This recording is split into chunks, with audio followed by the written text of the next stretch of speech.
Comment on having Mississippi State in your bowl the first time? Well, excited. I think on the bigger picture, I think the partnership with the SEC in general for our game is just paramount to its success, and has been. You know, we started the game 14 years ago when we built the new stadium in the city, and one of our goals with the event was to create an event that brought a lot of people to town and create a lot of excitement around college football, and give us a chance to really showcase our city on a national television broadcast. And to have Mississippi State this year is really one that we've had on our wish list for a while, and we're really excited about it. I think for a Friday night, really gives a lot of fans a chance to drive up and be a part of our downtown scene and the game. State's already pre-sold its allotment. What's Wake Forest sales doing? They're still working on theirs. Their allotment's 10, and they're hopeful to get through that. They are still working through that right now. Just got happy with the excitement though of both programs. It seems like, you know, Wake's kind of gotten through their ticket sales faster than they thought. And well, I think there's been, you know, it's our 14th game, so we haven't been around as long as some of the games, 50 or 60 years, but I think there's been two key components. One, you know, to catch a team that kind of feels like they've kind of won their way to our game, and certainly the way State played against Ole Miss and have that excitement, a rivalry game.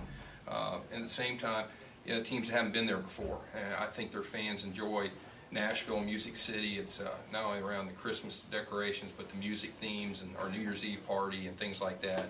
You know, have been really two key pieces of the formula. So this year, I think we've got both of that. Two teams that A, have never played each other, and B, never been to our game, and State coming off of a big rivalry win. So we're excited about it. Questions about the team, if you don't mind? Gabe Jackson had a good year for you. What kind of, you know, what kind of progress has he made? He's done a great job for us. Obviously, you know, I mean, guy came in, did it the right way, was redshirted this first year, has really developed into a player for us. Being a 2-year starter now, or you know, I know last year he started a bunch, rotated some, you know, and now he's grown into an All-SEC style performer coming into his junior year next year. You know, the thing that's going to be different for him now is his role changes. He's going to change into more of a leadership role on the team. You know, he was the young guy that had the old guys around him. Now he's growing up to be one of the older players, and it's just going to be another thing that we're going to add on to him. But I know Gabe, I mean, hard worker, great kid. He'll accept that, and will be a leader for us next year. I know you can't comment on recruits specifically, but what kind of plans are you guys looking at as far as guys you can count back toward last year's class, 3 or 4? We have 3 that we can count back towards last year, and then we have more than that we can bring in mid-semester with scholarships. We have a lot of guys. You know, one of the things we try to do is graduate our players and graduate them early. We had numerous guys graduate this fall, and you know, that allows you to bring some more guys in at mid-semester. So. You know, not just, I guess it's a double plus that all our guys are graduating, and a lot of them are graduating early, and allows us to build for the future. How many guys could you get up to, you think? Somewhere between 5 to 8. A couple of different things we're looking at that it would be in that number. So like 30 to 33 is what you're looking at? You can only sign 25. You can only sign 25. But even if you count 3 back, right, you're still not getting up to that high number. Okay. Have you ever had a sophomore graduate? Yes. Alex Smith graduated in 2 years with a high GPA in economics, and came back and did a graduate school for a semester before he went on to be the first pick in the NFL draft. do you notice a difference between the 2 rosters, Dan? And what I mean is they like to redshirt almost all their freshmen just because of academics at Wake Forest, and I know you like to redshirt as many as you can too. There seems to be a lot of 5th-year seniors possibly going through this program. Yeah, I mean, 2 premier academic institutions. We're, you know, similar as the top academic institution in the state of Mississippi. That, you know, a lot of our deal is based on academics too with our players. Scott Stricklin, I know you redid Dan's contract last year. Has there been any discussion about making any changes? You set him up for this? It took so long to get it done last year. Now scoot back. Dan specifically asked me not to make him hire any more lawyers. So,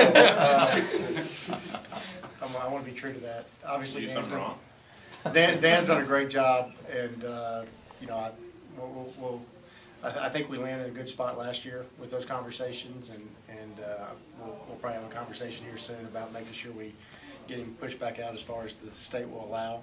on the 4-year cycle. But he seems happy. Are you happy? I'm happy. What is the date on the rollover? Fiscal year, does it start when? No, it's sometime in the spring, so Yeah. we'll get it synced up to where it needs to be. Okay. Couple practice things today, Tyler Russell and Corey Broomfield. Yeah, we expect both of them to play in the game. Corey, you know, will be back. Tyler will limit probably for a couple days, but you know, I'm talking to him. I don't at this point neither of them are surgery or any of that stuff. They'll be out for a couple days each. More snaps for Dak.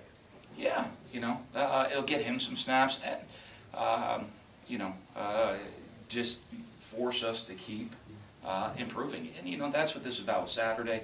Really up until Friday night, it's really pushing a lot of reps. And you know, you see us taking steps forward. You see improvement on the film every single day of, you know, the young guys.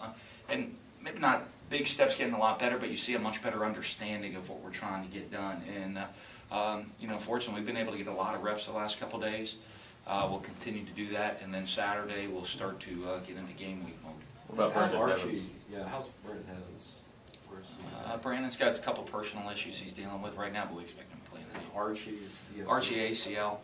It happened right before, I think, Wednesday of the School Up North week, of rivalry week, and he, you know, had the surgery. Surgery went well, and hopefully, you know, that's one of those. It'd be great if we can get him back. We rushed to get the surgery done as fast as possible to get him back for spring practice. So is Evans back home right now? He's going to practice soon? What? He's just dealing with some personal things.